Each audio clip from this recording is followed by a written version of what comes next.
domestic air and domestic sea travel to and from Metro Manila shall be suspended beginning March 15, 2020.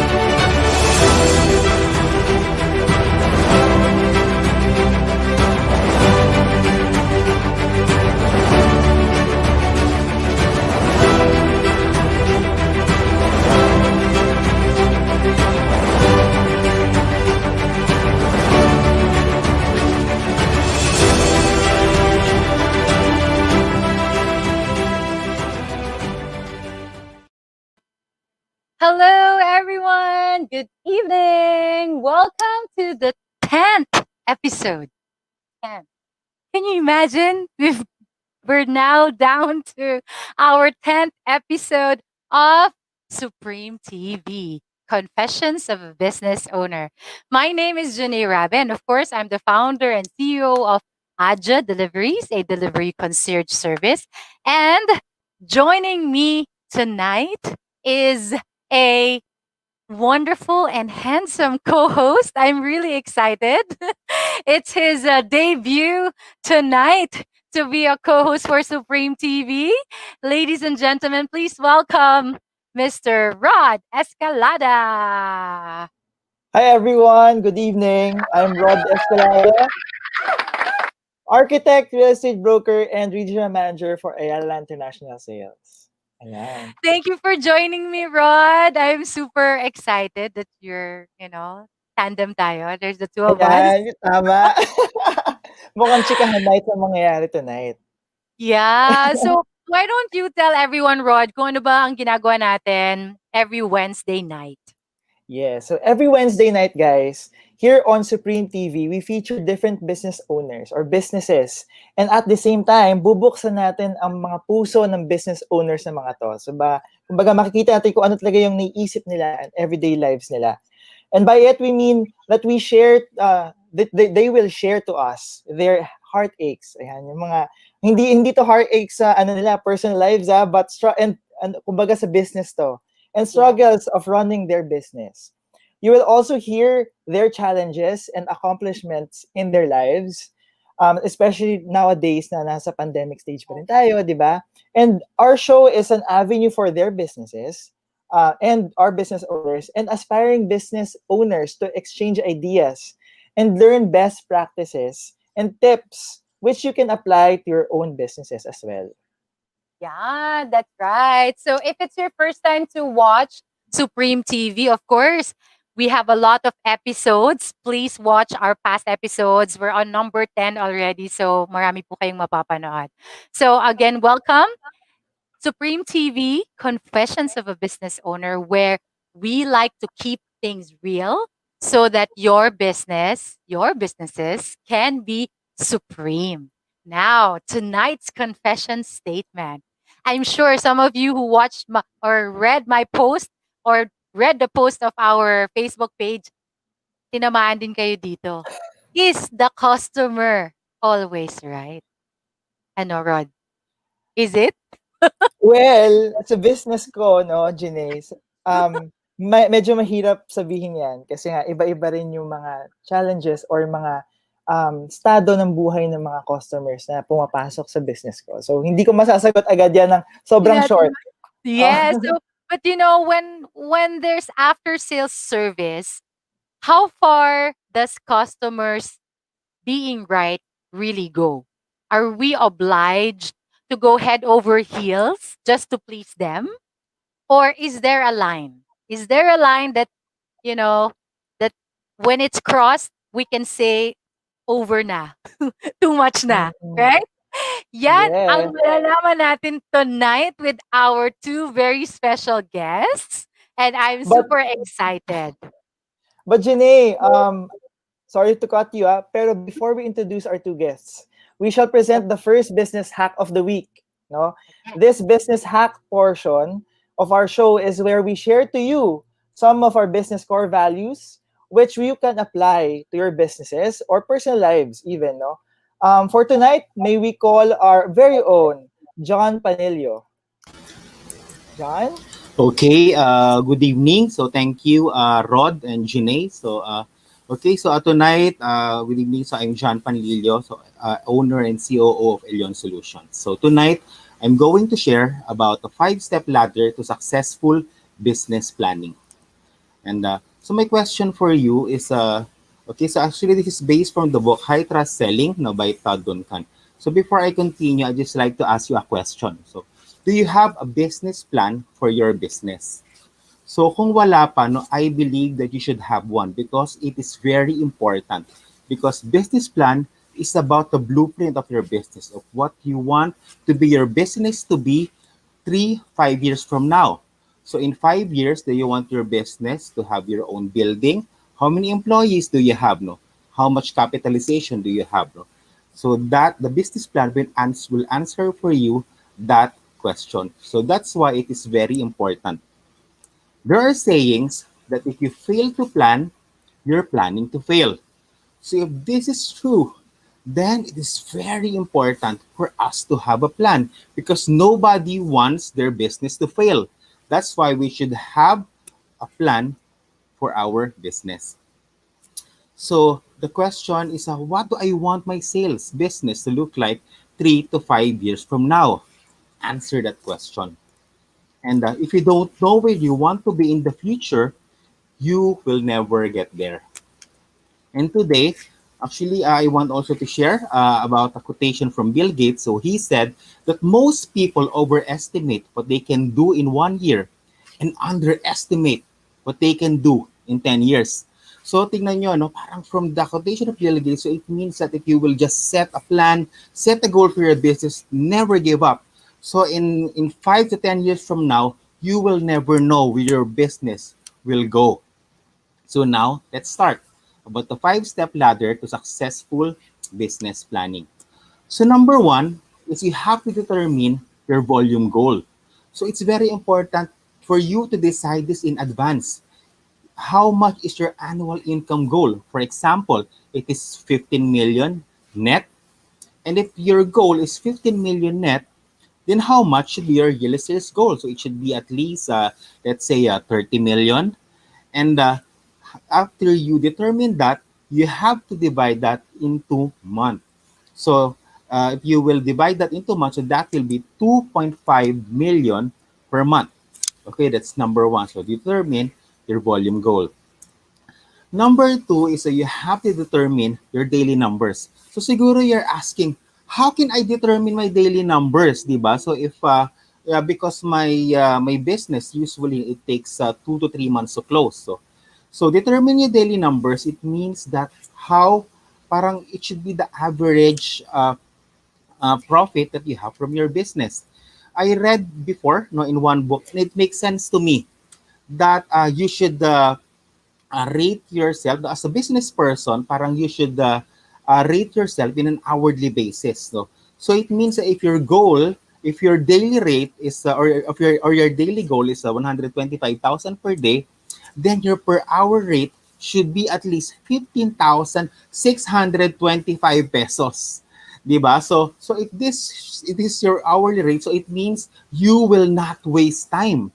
You will not put you will not use your things on low value activities. But we have as a business person, we have to discipline ourselves to focus on high value activities. Like for example, so ako I enjoy no parang buying stuff no in the mall ganun no buying my own supplies. But if I'm aware that my per hour rate is 15,625, then I should not focus. I should not do those things, but to focus on high value activities and delegate the rest. So that's what I mean about determine your daily number. And number three, establish leads generation and management strategies. You know what? So in your business, you have to know your sales ratio. Sales ratio means parang how many attempts do you need to make in order for you to make a sale. So let's say, for example, no, if you need 4 attempts to make 4 sale, so it means that if your if your conversion rate is 25%, so it means that if your sales goal per day is 1, so it means per day you need to make at least 4 attempts to make 1 sale. And I believe that this there's a difference sa iba-ibang industry, no? But what I mean to say is you have to be disciplined and consistent with those effort in order for you to make the sale that you need in order for you to hit your sales target. And number 4, establish standard for prospect and client. So initially, you have to decide what is the minimum monetary return of your investment per client. And number 2 is what is the minimum of number of sales referrals per year from client. And lastly is your necessary action for establishing trust with prospect and client to see that they produce the appropriate number of clients. So this means that for our existing client, we have to continuously add value to them so that in return, so it will also generate income for us if we continuously add value. So hindi ibig sabihin na tapos na yung transaction natin sa isang customer, tapos na yon. So that should only be the start of the transaction. So I heard that before, no? So that's why you should continuously add value to your customers in order also to generate consistent revenue. And lastly, but not the least, is for your business plan, elements of your business plan to employ target marketing. Target marketing is about prospecting. Ako, I believe that prospecting is the lifeblood of sales. So without prospecting, time will come that we will lose our magkakaroon tayo ng problem sa sales natin. So that's why kahit gaano tayong ka-busy, this activity should not put out in our list. So in order to do this, so actually there are different ways to do this. Maybe we can do a social media marketing, we should network regularly, ganun, and or you can do outbound marketing regularly. And just like what I mentioned, so my challenge for you as a business person is we should do this in a disciplined manner. We should do this intentionally, no matter how busy we are. So that's it. Now I already shared to you about the 5 elements of a successful business plan. And hopefully that this year, I know that last year has been a tough times, but this year, I hope that all our business will thrive. So I like to end this with a quotation. See, it was said here that all you always do your best. What you plant now, you will harvest later by Ogmandino. So thank you and God bless. Wow, that was so helpful. Did you like that, Rod? Yes, sobrang helpful, lalo na yung number 2, Sorry, nagno-notes ako, ha? Pinakamaganda din yung number 2, I think. Yes, I love it. Thank you so much, John. I think it's his second time or his third time to be our business hack person for the show. And we're so Yes. grateful for you, John, for being part of Supreme TV. So now to the main highlight of our show. Be inspired by these two amazing women who has successfully managed their businesses at the time of pandemic. Please welcome our first guest, Miss Karen Abanilia. Hello, good evening. Hi. Please introduce yourself. Hi guys, I'm Karen Abanilia and I'm a health insurance provider from AXA Philippines. Yes, thank you, Miss Karen. Okay, let's call in our second guest, equally beautiful and wonderful, Miss Jenny Wang. Good evening, everyone. I'm Jenny Wang, owner of Allspark Battery Station. Thank Okay, you. good evening, Hello, everyone. Miss Jenny. Hi, guys. So, how are you guys feeling? I'm feeling very nervous. Wow, Ayan, our guests are nervous. at least What? alam natin na very wrong emotions at thoughts na nilalabas nila. Well, sabi nga ni Rod kanina, 'di ba? So this is the time where we want to open up the hearts of our business owners. Yeah. So we want you to relax, of course. This is very casual. There are a lot of business owners who are watching us right now. Maybe they have existing businesses, or maybe they are aspiring business owners. And I am 100% sure that what you guys will share tonight will be helpful to them. Yes, because sabi nga nila pag nakita natin yung business owners, parang ang perfect nila, ang galing nila, ganyan, 'di ba? Pero behind the scenes, marami din pinagdadaanan.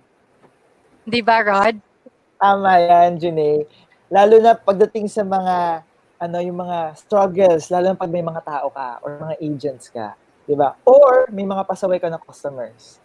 Yan. Yes! Speaking of customers, eto na nga our topic for tonight. Is the customer always right? Let's do like a quick survey. What's your answer? Services. Survey says, okay, Miss Karen, is the customer always right? What do you think? Well, to be perfectly honest, no. But I think it's a matter of where they're coming from din eh, 'di ba? If Okay, they alright. don't know the whole ano. Okay, if they know the whole para all sides of the story, Yes, different yes. sides of They the have to coin. understand first. Yes. How about you, Miss Jenny? Is the customer always right? Um, for a short answer, yes, but with added Yes. conditions, of course. With, So with added conditions. yeah, if to elaborate, Ano, the customer is always right, but us being professional and expert in our field, that we have to explain things to the level that they will understand. Something like Wow. mm-mm. Parang nag-ready talaga sila no? Ready, Oo, ready, parang ready sila, oo. Rod. Parang Miss Universe ata ito na pasukan natin. Okay, no payment, no, not customer. Ibig sabihin, kung hindi daw nagbabayad, hindi dapat yan customer. Okay? We have comments already. Oh, by the way, so if you have any questions or you want to share something related to our topic, please post your questions in our chat box and we will read it out during the show. So, of course, we want them in the conversation. Okay, so um let's talk about our topic for tonight. We all have customers, and we do know that when the sale is done, the work isn't done. Yes. Is it? I think not, especially for Miss Karen. Especially for Miss Mm-mm. Karen because her product is AXA Philippines. So there are after sales services that needs to be done.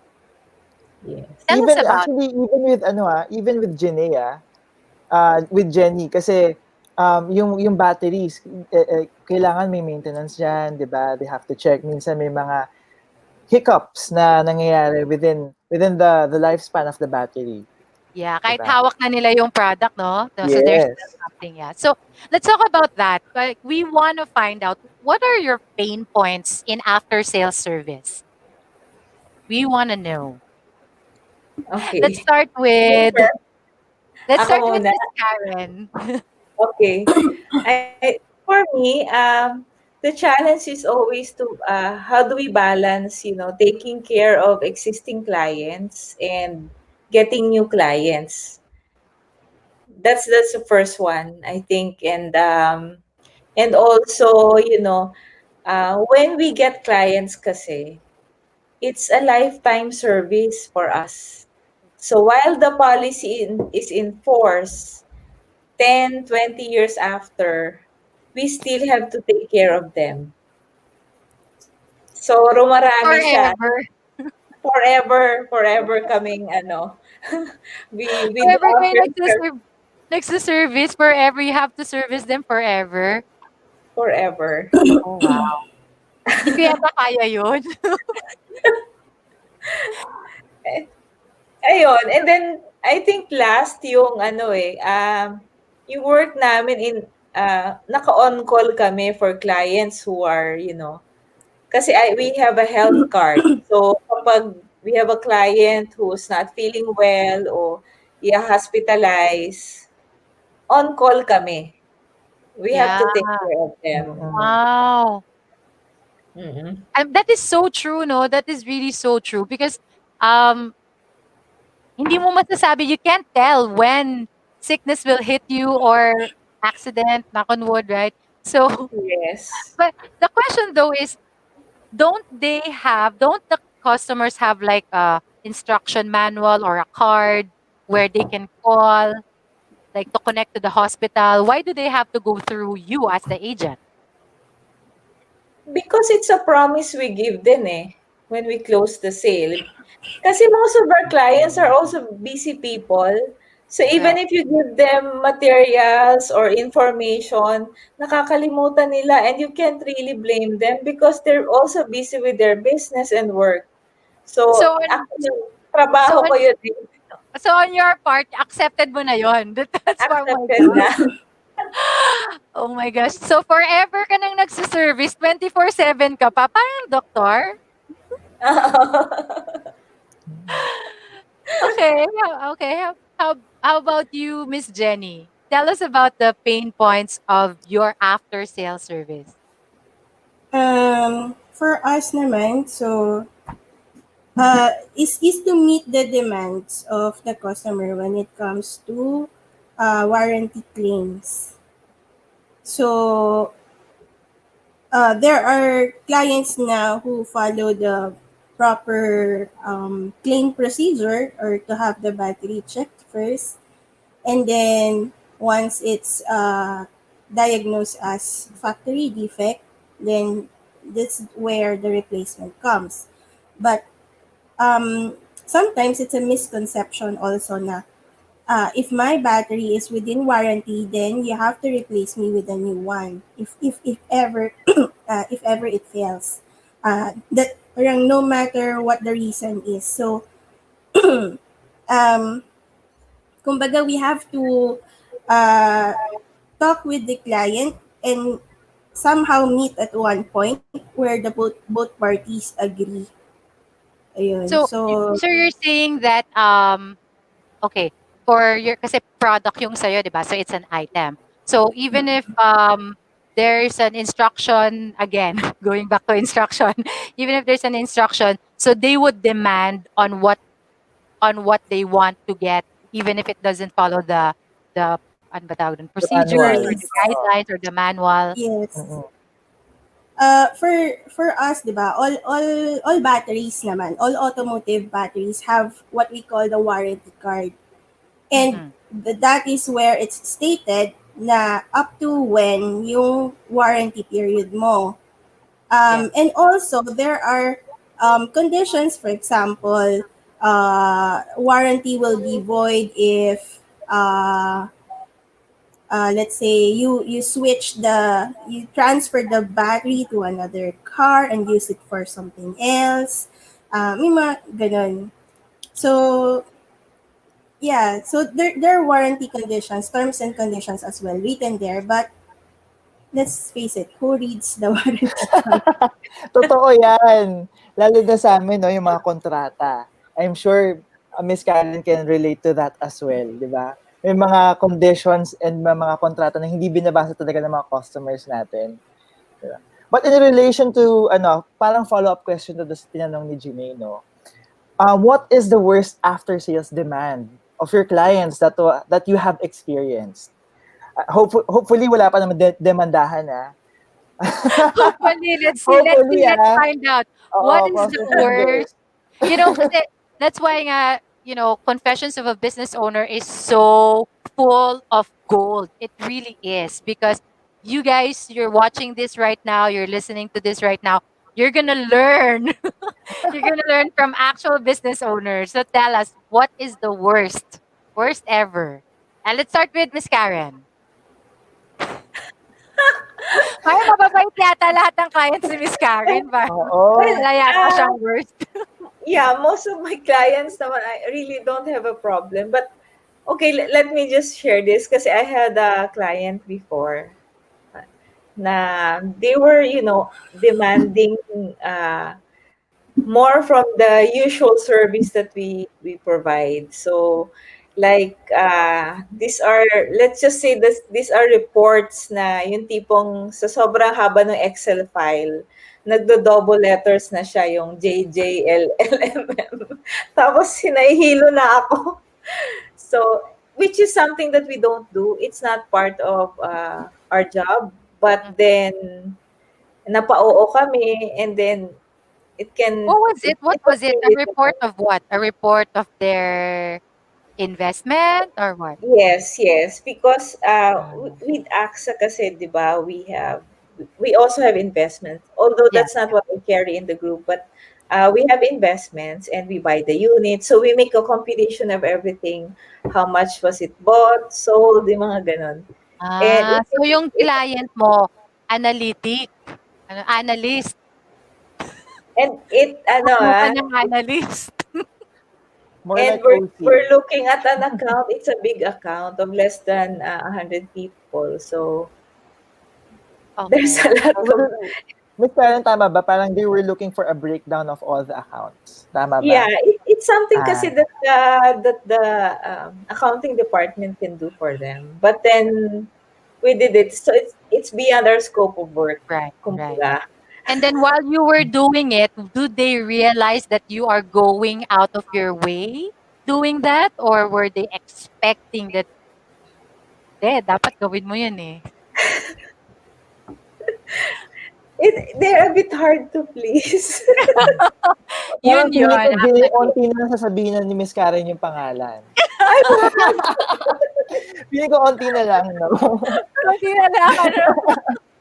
Pero Okay, di sige. ba, it just shows how passionate Miss Karen is sa pagiging Yeah. sa ano niya, di ba? Agent niya. To take care of the client, going beyond Mm. the call of duty. Okay, I'm interested to find out how that turned out, but let's pause with that. Don't spill the beans yet, okay? I yeah, I want to know more, but let's go to Miss Jenny. How about you? What's your worst? Like worst you would say na to the nth level worst. Siguro. Wala naman talagang worst, like really hardcore na worst. But if you say parang troublesome customers, yeah, we have quite a lot. But to mention maybe two, I guess I'll mention two instances. The first one May was name dropping bang magaganap dito? Joke lang. wala. um, a TV station called me one time. So I thought, wow, this TV station is gonna buy battery from me. Later on, I sabi niya pala, like, this is yung sumbungan ng bayan, something like that. And I Oh. said, Let, why? ano, What's the initials issue? ba na to? Is there a letter? Is there a letter? J. Yeah, You! so that that TV station, so that the department probably entertains calls of of whatever. Complaints. Yeah, so the station called me up, asked me my side of the story, Right. and which I did. Ano naman, eh. And So, I guess, wait a yeah, minute, wait lang. I wanna know a little bit more. So, kinabahan ka ba? Parang, hala, anong ginawa namin? yeah. Kasi I thought it was somewhat like Tulfo. Kinabahan ako. Sabi Yeah. ko,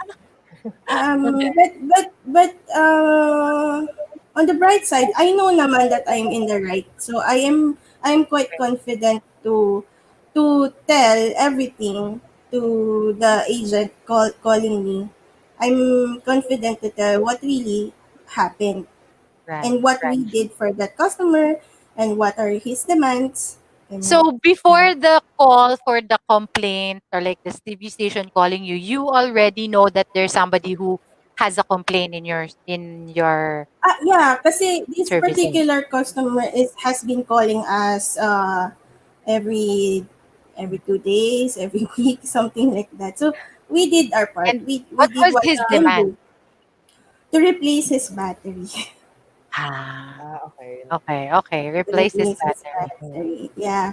And okay, so The second one I wanted to mention, this one naman, involves the workmanship of my employees. So uh, I cannot say that we are 100% perfect. So some mishaps sometimes happen.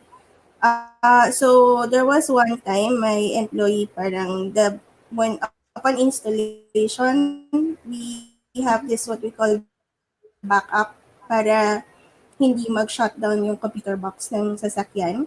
But probably something improper or hindi niya na-backup ng maayos, then end up to damaging the computer box of the customer. So, syempre, customers angry, we accept that, and then he had his car fixed in the casa. But the demands were, for us, is quite medyo, ang tawag dito, yung sobra. Kasi he was Okay. demanding us to pay him 150,000 Oh, for parang Was everything. it, ano. oh, was it beyond dun sa na-repair niya, na cost? So, bukod pa dun sa Probably, repaired na, bukod pa sa um, repair. yeah, kasi ano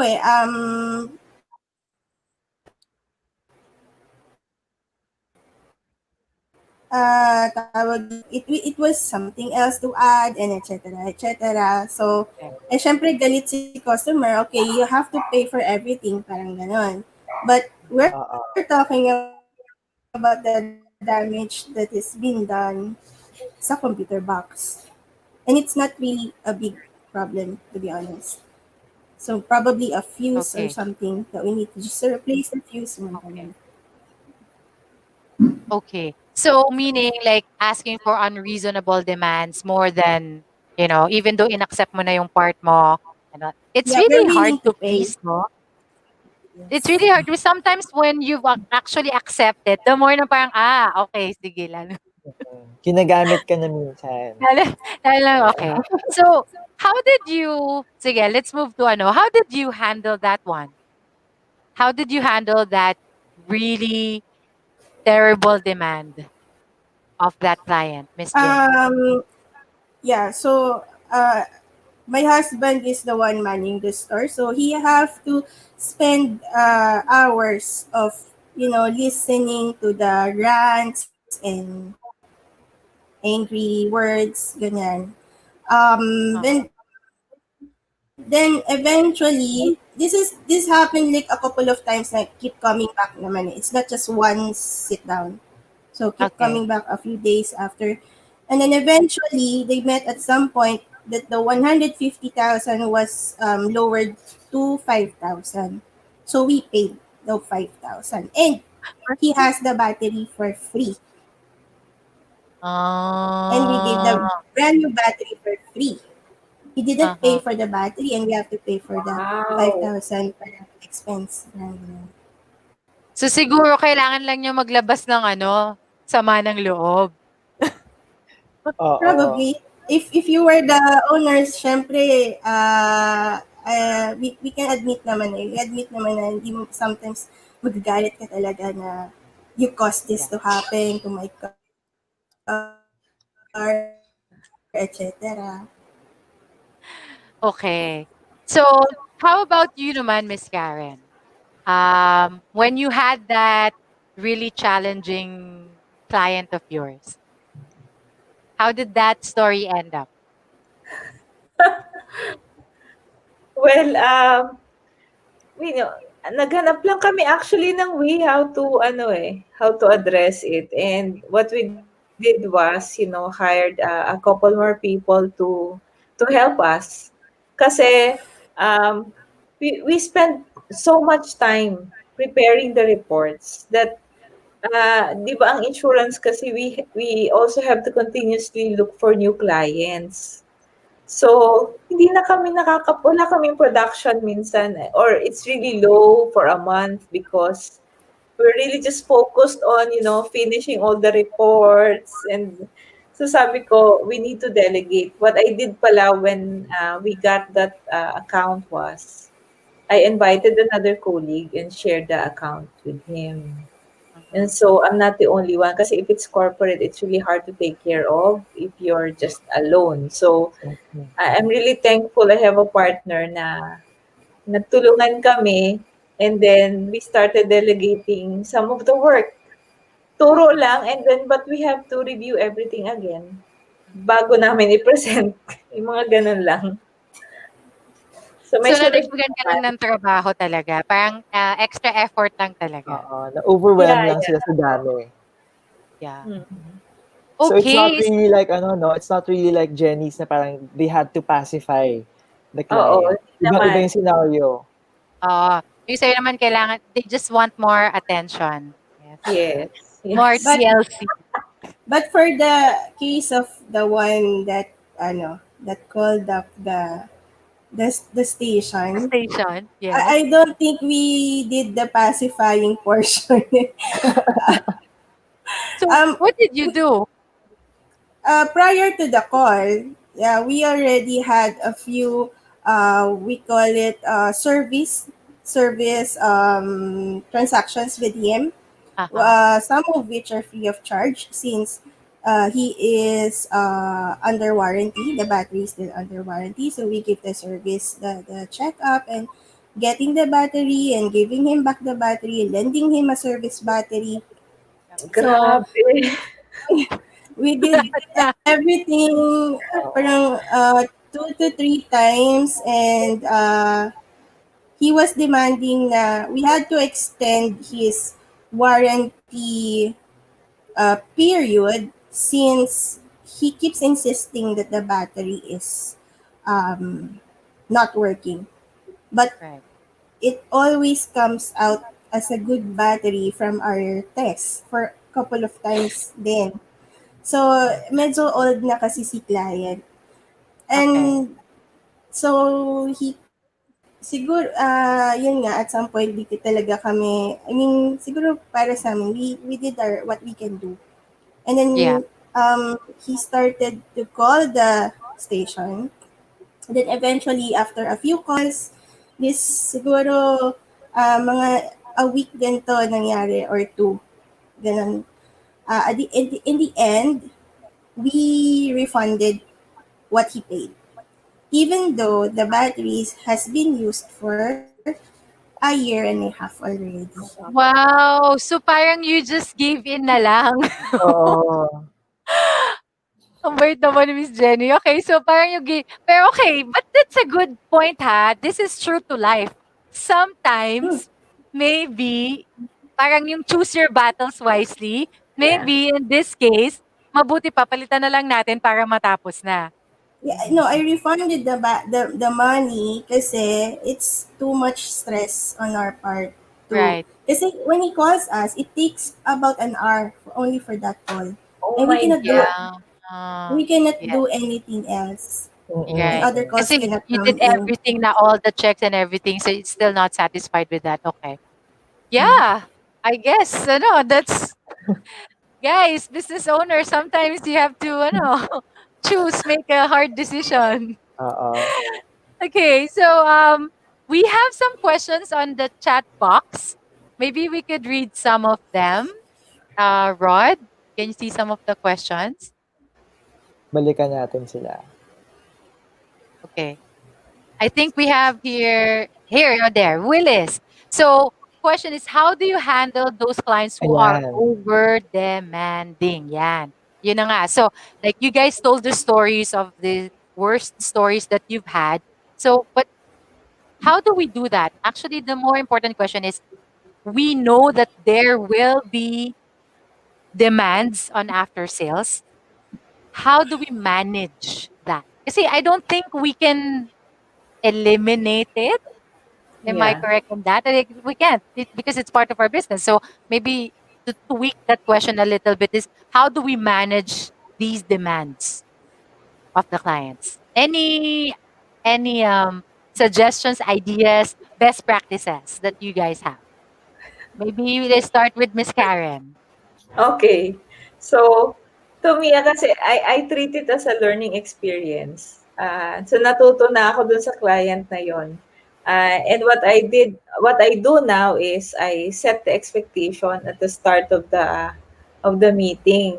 Pinaliliwanag ko na oh, this is what I will do for you. This is the service that I can provide. But you also have kasi we're going digital naman. So the clients have access to their policies 24 hours. It's an app kasi that they can download and they can look at information about their policy. So, una yon. And then, ano eh, I think it's important na you set it. And then, ang difference kasi namin ni Jenny is, si Jenny, she cannot filter who buys from her. And nalalaman lang niya yung ganong client nakabili na. So, ako, I meet with the client and then let's just say that yung medyo you filter din your clients. Kasi nga like sinabi ko kanina, it's a lifetime service kasi to eh. So pang matagalan yung relationship that you have to maintain. And uh, pag- if it's not worth the stress, to be perfectly honest, baka, and iniisip ko naman, baka hindi ko siya kaya. Right. Hindi iniisip ko. Kung hindi ko Na-imagine siya ko na nga eh. kaya, Forever mo na siyang seservisyohan, 24/7 mo pa siyang tatawag sa'yo, tapos ayaw mo sa kanya. Ang saklap. Oo, so yun lang yung difference namin ni Jenny. Na-filter ko din yung clients ko. Nararamdaman ko, to be honest, na talagang baka they're hard to please or, make unreasonable demands like yung experience ni Jenny. Medyo hindi ko na masyadong pinopursue. Right. Ang galing, no? Parang may halong ano din to. I think we have one guest who said it eh. Divine something. Yeah, Intervention. divine intervention. Yeah. Because Yes. then you know Oo. that the client is really for you, right? Then Yeah. you know, mas stress ng bongga. Stress mga konti lang. Ganun. Manageable stress. Manageable. Diba?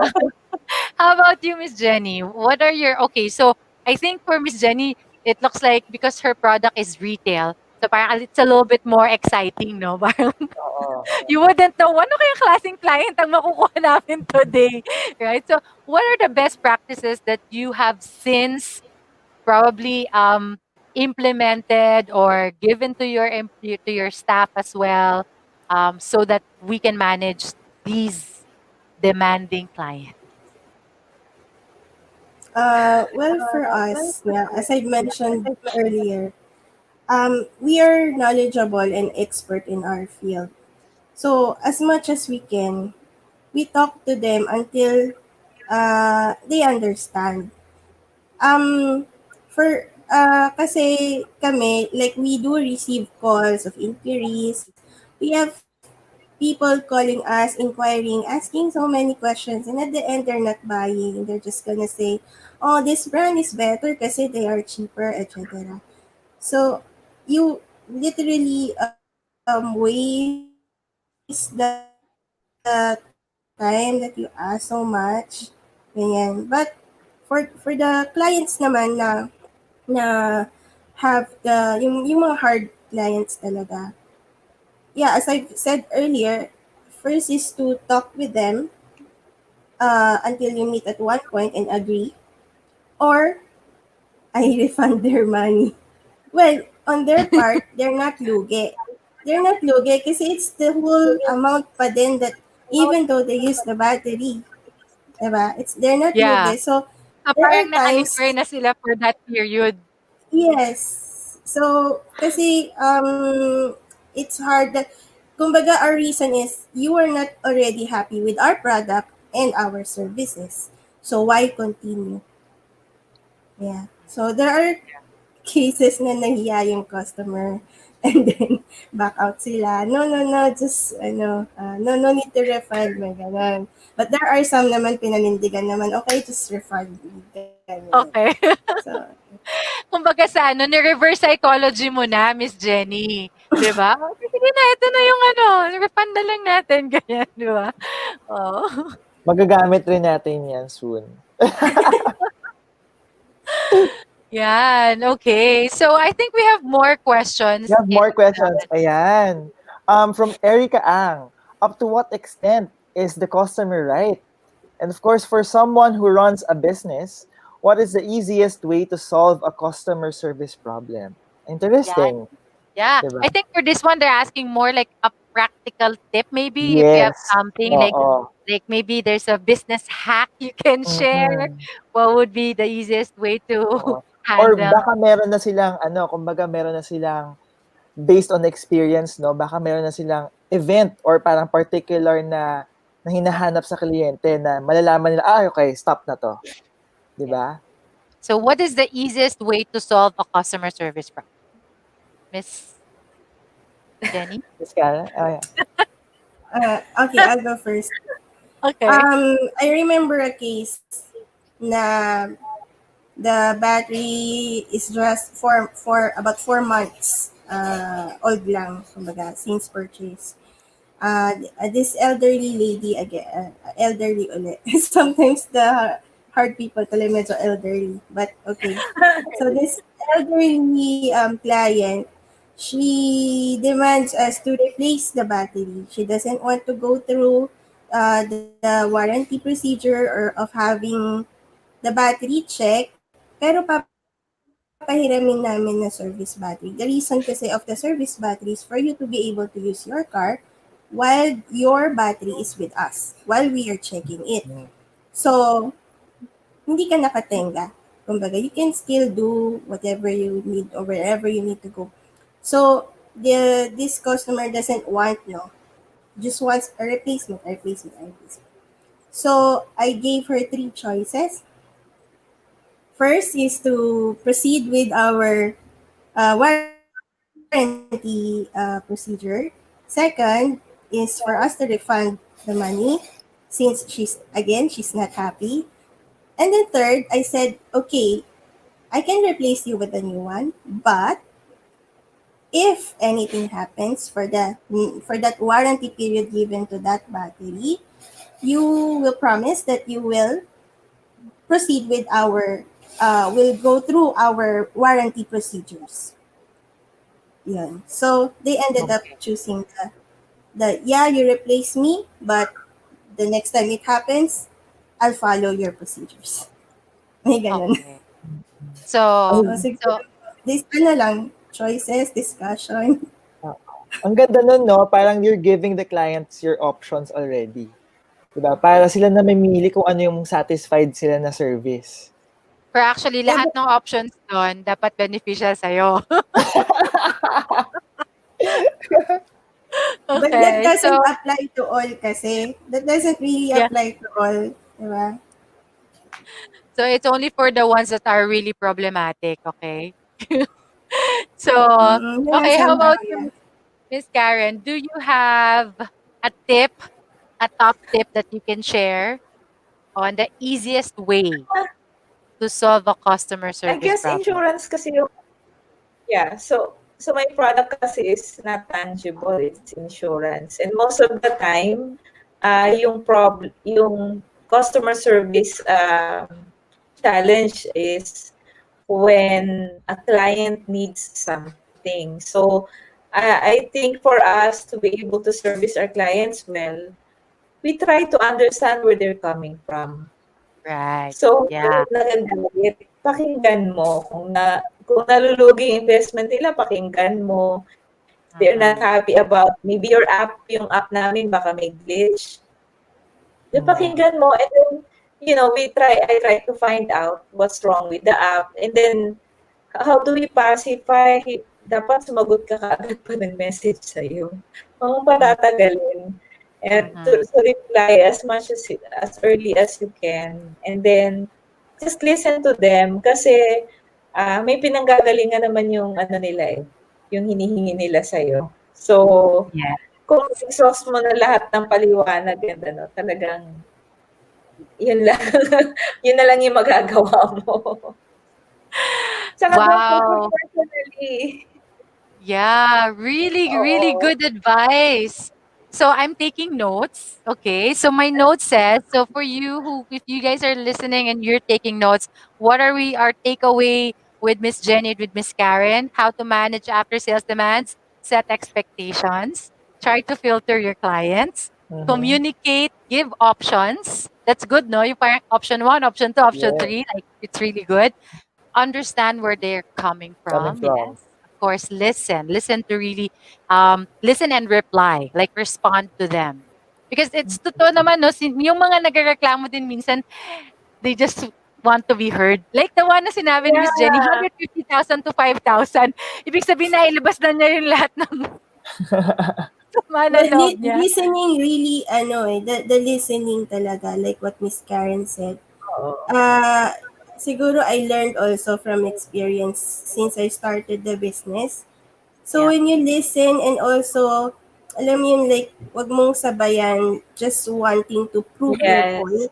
Yeah. So you Yeah. just listen, let them talk, and then somehow, I do apologize. Even if, kasi sometimes if they heard it, medyo mabababa yung anger nila, eh. Yeah. Yeah. Yes, yes. Yeah. It And pacifies then, them and talaga. that's the time niya you try to share your point. Parang ganun. Yeah. Oo. It really Really, really pacifies good. them.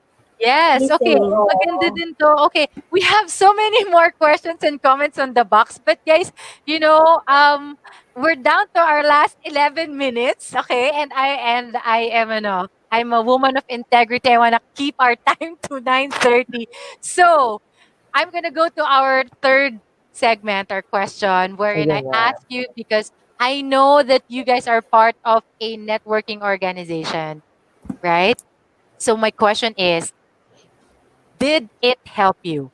Is being part of a networking organization actually help your businesses? So quickly, Miss Karen, did it help your business and how? Yes, because first our business kasi is trust business. So um, kailangan kakilala mo yung magiging kliyente mo. Hindi ka naman kukuha ng insurance sa hindi mo kilala, 'di ba? So, I need the network talaga. And also because I'm not an aggressive seller, I'm not the usual ahente na makulit and kung sino-sino yung ino-offeran sa social media. So, I need the help of other people to grow my business. That's a different strategy, no? So, yung mga introverts, very good pala sa inyo yung pagkakaroon ng network. Yes, oo. Di Meron ba? na nag-i-introduce sa kanila. May Kumbaga, may taga Delegation. ano na, oo, may spokesperson. may pusher. May pusher sila, may pusher. Okay, how about you, Miss Jenny? For me, yeah, it did help. Aside from what Miss Karen mentioned, like we get a larger network through the organization that we're in, and because they trust and know you enough for them to refer you, for them to talk about you or your business.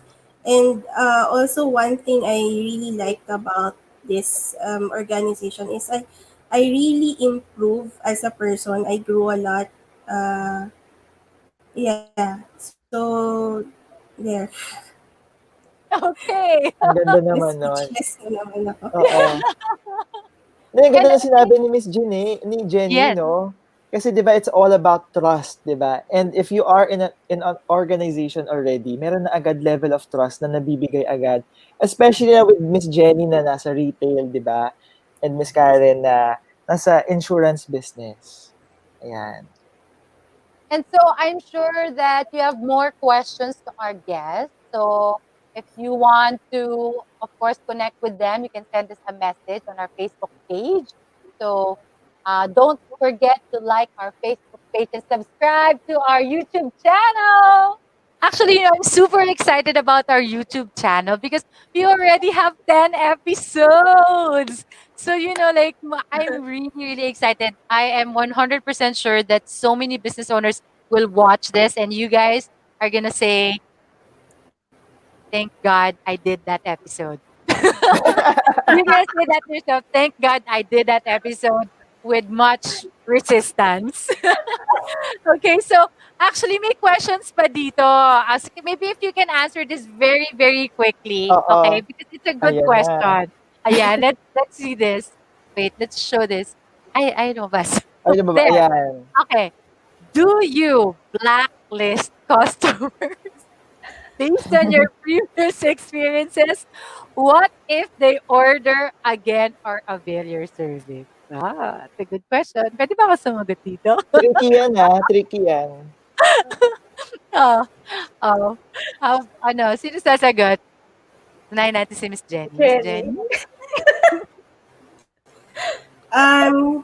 To be honest, some yes, some no. Okay, to all the customers of Miss Jenny Allspark, you wouldn't know. You wouldn't know kung alin po kayo doon.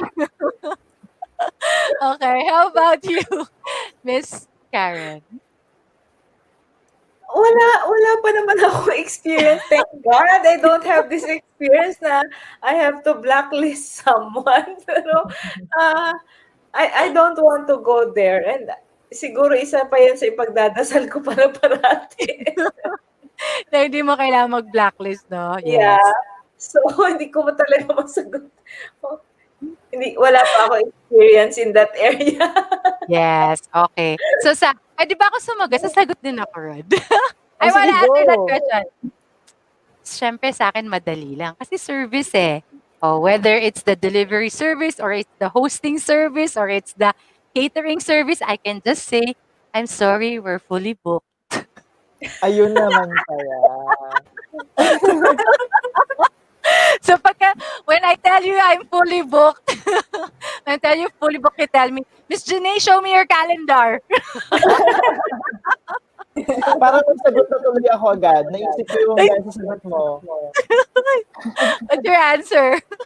It's sold out. Yes, it's sold out for real.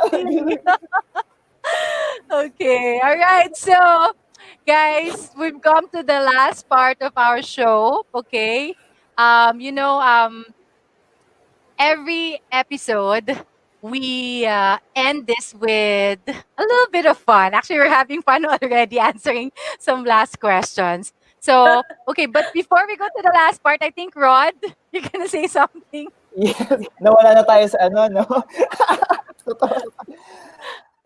Oh, of course, guys, if you want to meet or surround yourself with more positive and supportive business owners like these two people, si Miss Jenny and Miss Karen, or if you want to receive businesses referrals, or grow your business, especially ngayon, di ba, na pandemic, ang hirap kumita, alam natin yan.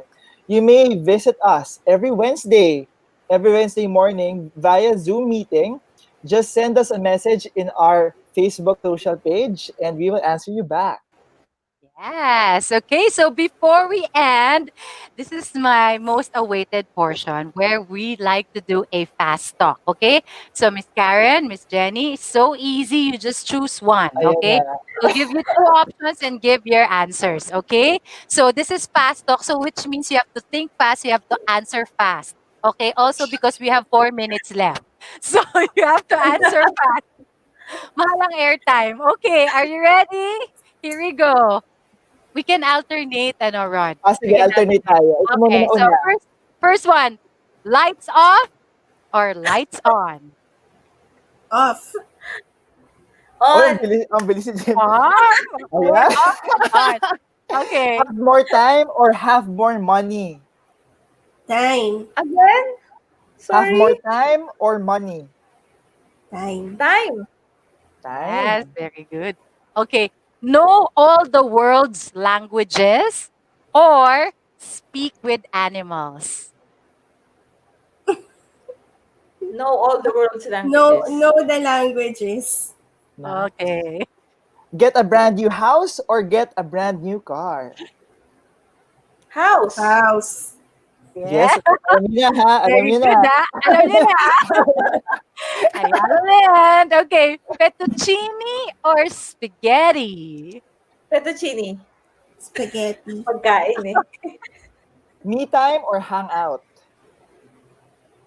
Alam ko sagot Hangout. nila. Ay, Me time. Right now, me time. Me Me time. time. Hindi ka pa ba Me nasanay time sa po me yung time? Sabi hangout ng me eh. time. Okay. So let's go to a little bit different. So you have to answer the question. Kung maglalagay ka ng hashtag, ano ang hashtag ng buhay mo ngayon? Hashtag effort. Ha? Mm. Ako, hashtag all around. All around. Hindi naman yan sa bahay or sa ano. Lahat. Sa lahat. House to business. To ano. Okay. Everything. Ito naman yung next question. Ito dapat feeling ko malinamnam to. Kung ulam ka, ano ka? Shucks. Naghang. Chicken. Curry ako, curry. Curry. Wow. Curry. Chicken curry. Maanghang, maanghang-anghang. Maanghang ako. Yes, wow. Thanks to Miss Karen. Ay, Bicolana.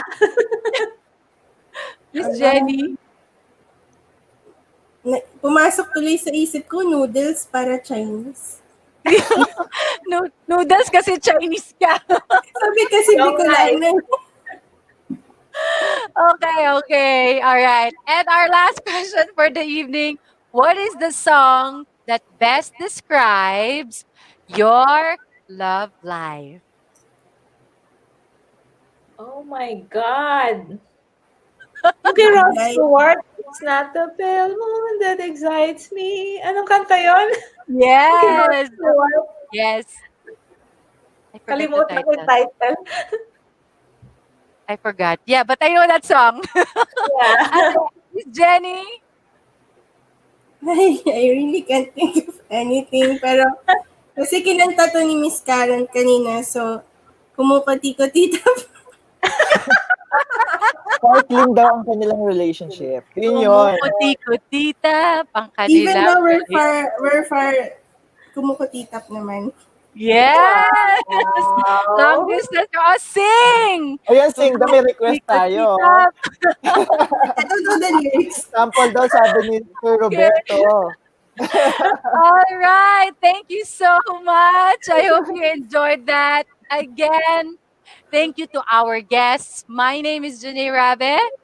And this is Rod Escalada. Thank you for watching BNI Supreme TV, Confessions of a Business Owner. Where we like to keep things real so your businesses can be Supreme! supreme. Thank you, guys. And we'll see you next week. Bye. Bye.